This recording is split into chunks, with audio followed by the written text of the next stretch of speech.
आता एक अत्यंत दिलासा देणारी आणि रोचक अशी बातमी.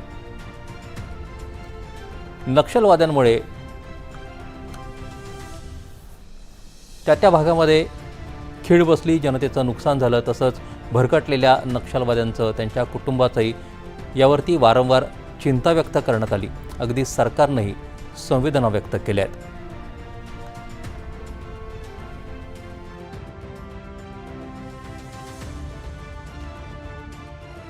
किसी नक्सली बच्ची को नेल पॉलिश देते हैं तो लगाते लगाते रो पड़ती है.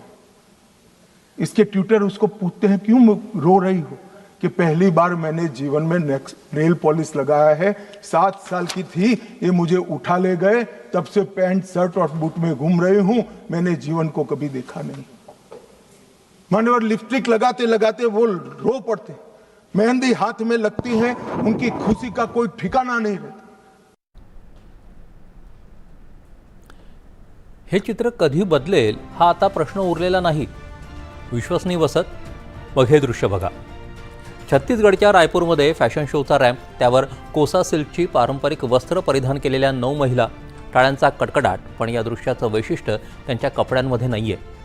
काही काळापूर्वी याच महिला बस्तरच्या जंगलात बंदूक घेऊन वावरत होत्या. आता त्या रॅम्पवरती चालत आहेत. राष्ट्रीय हातमाग दिनानिमित्त झालेल्या या कार्यक्रमासाठी त्यांना रॅम्प वॉकचं प्रशिक्षण देण्यात आलं. हातमागावर विणलेली बस्तरची वस्त्र त्यांनी सादर केली. जंगलातलं ते खडतर विघातक आयुष्य सोडून समाजाच्या मुख्य प्रवाहात येणं आणि त्यानंतर आत्मविश्वासानं रॅम्पवर उभं राहणं हा केवळ वैयक्तिक बदल नाही आहे. नक्षलवादाच्या सावटातून बाहेर पडणाऱ्या बस्तरच्या बदलत्या वास्तवाचं ते दृश्य आहे. पण हा प्रवास दिसतो तितका सोपा नव्हता. एकेकाळी या भागात बंदूक हीच सत्ता होती, तेच वास्तव. नक्षलवादाचा प्रभाव इतका मोठा होता की दुर्गम गावांपर्यंत रस्ता, शाळा, आरोग्य आणि मोबाईल नेटवर्क पोहोचणे आव्हान होतं. नक्षलवादी हिंसेमुळे सामान्य नागरिक, सुरक्षा दल आणि विकास यंत्रणा या तिन्हींना मोठी किंमत मोजावी लागली.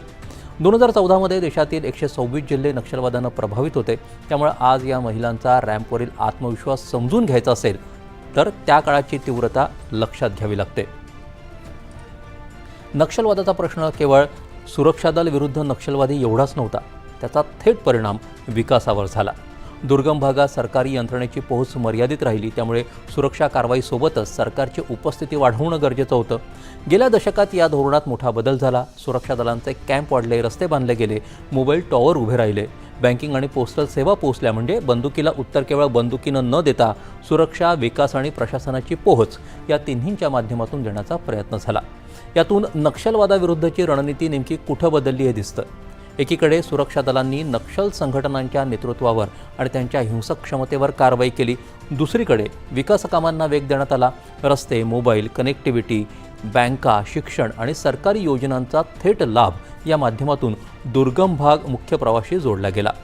आणि तिसरा महत्त्वाचा भाग तो बंदूक खाली ठेवणाऱ्यांसाठी पुनर्वसनाचा मार्ग खुला ठेवणं.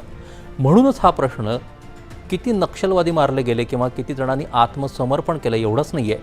आत्मसमर्पण केल्यानंतर त्यांचं आयुष्य काय झालं हा खरा कसोटीचा मुद्दा आहे. 2025मध्ये 2337 नक्षलवाद्यांनी आत्मसमर्पण केलं. 2024 ते मार्च 2026 या काळात ही संख्या 3927 झाली.